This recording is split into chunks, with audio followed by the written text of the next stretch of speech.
Degree అందరూ ఇస్తారు. Career కి క్లారిటీ ఇచ్చేది మాత్రం కాన్ఫిడో. బెస్ట్ యూనివర్సిటీ సీట్ తో పాటు సెటిల్ అయ్యే స్కిల్ కూడా గ్యారంటీ.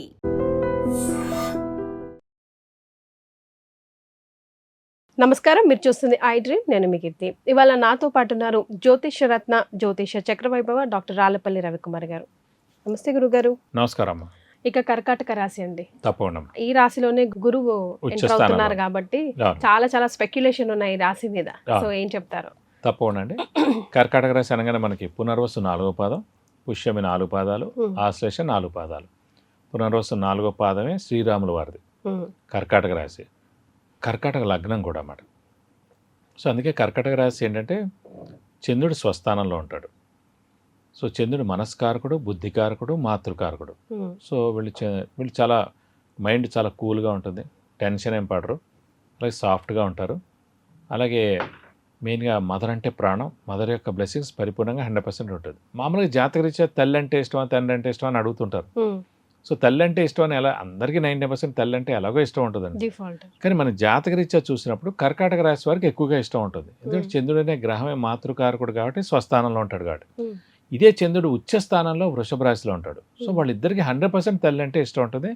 తల్లి అంటే ప్రాణం, తల్లి యొక్క బ్లెస్సింగ్స్ పరిపూర్ణంగా ఉంటుంది. తల్లి మాట జవదాటరు, తల్లికి చెప్పకుండా ఏ పని చేయరు కూడా. ఇదైపోయింది.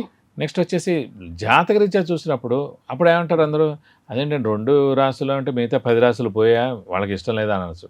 అప్పుడు జాతకరీత్యా చూసినప్పుడు లగ్నం నుంచి చతుర్థ స్థానంలో చంద్రుడు కనుకుంటే తెల్ల అంటే ప్రాణం అన్నమాట. అది ఏ రాశి అయినా పర్లేదు. అంటే కర్కాటక రాశి, వృషభ రాశి సంబంధం లేదు. మన రాశి నుంచి, మన లగ్నం నుంచి చతుర్థ స్థానం అనేది మాతృస్థానం కాబట్టి అక్కడ మాతృకారకుడైన చంద్రుడు ఉన్నాడంటే కనుక తెల్ల అంటే చాలా ఇష్టం ఉంటుంది అన్నమాట. సేమ్ ఇదే పాయింట్స్ అక్కడ వర్తిస్తుంది. సో ఇంకోటి ఏంటంటే మెయిన్ పాయింట్, అన్ని గ్రహాలకి, నవగ్రహాలు అన్నిటికీ కూడా శత్రువులు ఉంటారు. కానీ చంద్రుడు అనే గ్రహం ఒక్కరికి శత్రువులు అసలు లేరు. అదనమాట, అది ఇంకా అడ్వాంటేజ్. సో అందులో అంటే వీళ్ళు సౌమ్యులుగా ఉంటారు, జనాలకి సహాయ సహకారాలు చేస్తుంటారు. ఎన్ని మాటలు అతను అన్న, ఎన్ని మాటలు తిట్టినా, ఎన్ని కామెంట్ చేసినా కూడా పోనీ వాళ్ళ పాపాన్ని వాడిపోతారని వదిలేస్తారు. అలాంటిది ఇది. సో వీరికి వచ్చేసి మెయిన్ ఏంటంటే ప్రస్తుతం శని భాగ్యస్థానంలో ఉన్నాడు, పర్వాలేదు, నష్టమే లేదు. రాశిలో మటు గురు ఉచ్చస్థానంలో ఉన్నాడు. సింపుల్ అండి, గురువు అనేవాడు దైవబలం, దైవానుగ్రహ కారకుడు అండి. 2, 5, 7, 9, 11 స్థానాల్లో ఉంటేనే 90% బాగుంది బలం అని అనుకుంటాం. అతను ఏ రాశిలో ఉన్నా కూడా బలం అంతే ఉంటాడు. కానీ మనం ఏం చేస్తారంటే ఈ 2, 5, 7, 9, 11 స్థానాల్లో లేని వాళ్ళు ఆ ఏడాదంతా బద్ధకంగా ఉంటారు. పనులన్నీ పోస్ట్పోన్ చేస్తారు, తర్వాత చూద్దాంలే అంటారు. ఆ పెద్దది ఏదో రాబోతోంది, ఇప్పుడు వద్దులే అంటారు. అలా మన మనసుని అది క్రియేట్ చేస్తుంది అన్నమాట, బద్ధకాన్ని క్రియేట్ చేస్తుంది. పర్లే మనకు అది ఉంది కదా, అక్కడ ఇప్పుడు నా జాబ్ బాగానే నడుస్తుందండి, కొత్త జాబ్కి ఎందుకు ట్రై చేయడం, ఎందుకు ఫారెన్ వెళ్ళిపోవడం, ఇలా అనిపిస్తాయి. ఆ ముందేడాది దాకా కూడా ఇవన్నీ అనిపిస్తాయి. సో ఈ అవ్వని టైం అంతా ఏముందో ఇలా గురుబలం లేనప్పుడు అలా అనిపిస్తుంది అన్నమాట. సో గురువు జ్ఞానానికి కూడా కారకుడు కాబట్టి. అయినా కూడా వీరికి ఏంటంటే మెయిన్గా ఈ దైవబలం లేనట్టు ఏం లేదు. ఎందుకంటే 2, 5, 7, 9, 11 స్థానాల్లో ఉంటే గురుబలం ఉన్నట్టు. రాశిలోనే ఉంది కదా, మరి ఫస్ట్ హౌస్ కదా, లేదు కదా అనుకోవచ్చు. కానీ వీళ్ళకి కూడా ఉంది. ఎందుకంటే అండి గురువు అనే గ్రహమే ఉచ్చ స్థానంలో ఉన్నాడు కదా. మామూలు స్థానాల్లో ఉంటే పర్వాలేదు, ఉచ్చ స్థానంలో ఉన్నప్పుడు ఖచ్చితంగా ఫస్ట్ రాశి అయినా కూడా అది 80% అతనికి బలం ఉన్నట్టే. సో వీరికి దైవబలం, దైవానుగ్రహం పరిపూర్ణంగా ఉంది. అది కాకుండా మెయిన్గా ఈ తీర్థయాత్రలు చేయడం, దైవ దర్శనం చేసుకోవడం, గురువుని దర్శించడం, సంఘంలో జరిగే పనులన్నింటిలో పాల్గొనడం, దైవ కార్యక్రమాల్లో పాల్గొనడం. అది కాకుండా మెయిన్గా ఈ గురువు ఉచ్చలో ఉండడం వల్ల అంటే విపరీతమైన దైవబలం ఉన్నారు కాబట్టి ఎప్పటి నుంచో ఆగిపోయిన పనులన్నీ నెరవేరుతాయండి. ఎప్పటి నుంచో వీళ్ళకి రావాల్సిన డబ్బులన్నీ వస్తాయండి. ఇన్నాళ్ళు అప్పులు ఏవైతే ఉన్నాయో అవన్నీ అప్పులన్నీ కూడా తీరిపోతాయండి. ఫైనాన్షియల్గా కూడా చాలా బాగుంటుంది. ఎందుకంటే ఆర్థికానికి, ధనానికి కూడా కారకుడే గురువు. అలాంటి గురువే ఉచ్చలో ఉన్నాడు కాబట్టి ఖచ్చితంగా బాగుంటుంది.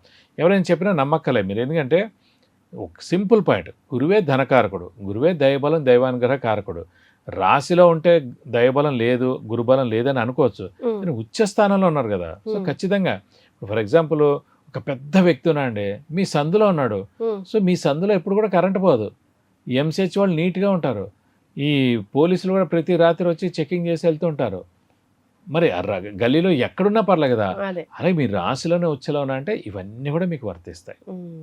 సో ప్రయాణాలు ఎక్కువగా చేస్తూ ఉంటారు అంటున్నారు కాబట్టి వీళ్ళకి ఎలా ఉంటుందండి ప్రమాదాలు? ఒక్క మెయిన్ అంటే మనకి డిసెంబర్ 5 దాకా మటుకు అష్టమ స్థానంలో రాహు ఉంటాడండి.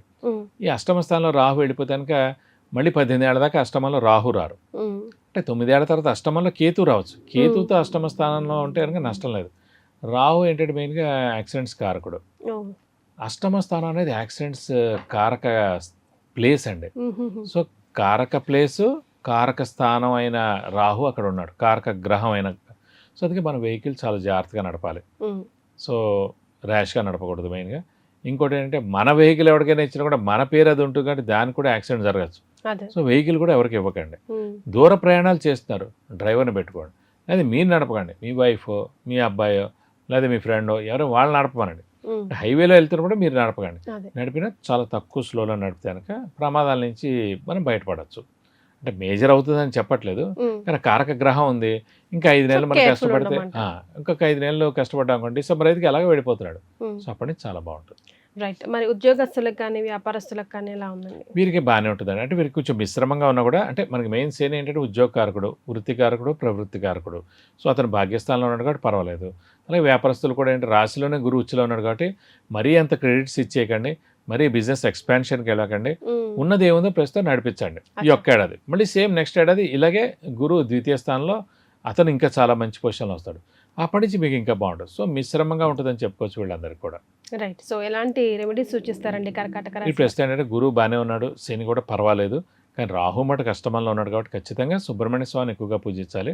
అలాగే అమ్మవారిని కూడా ఎక్కువగా పూజించాలి.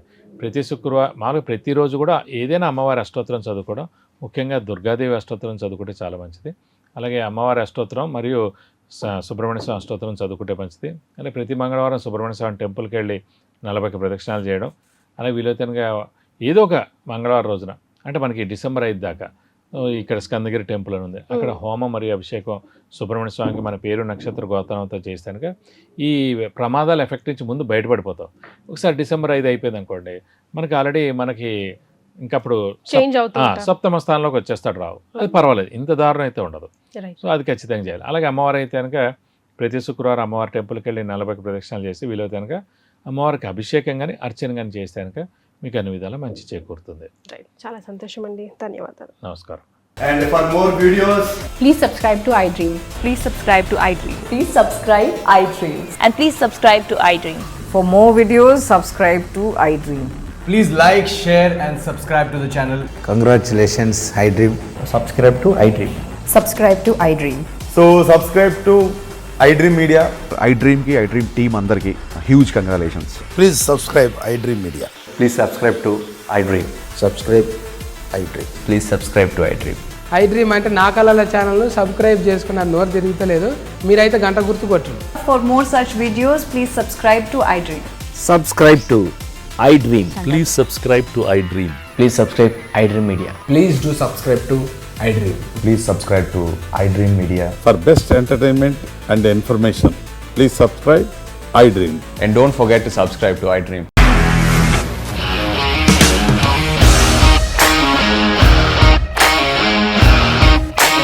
ఇండస్ట్రీలో కమిట్మెంట్ ఇష్యూస్ వస్తే నీకు కూడా వచ్చినట్టు మార్నింగ్ తీసుకెళ్ళాలంటే కొట్టి పడేస్తారు.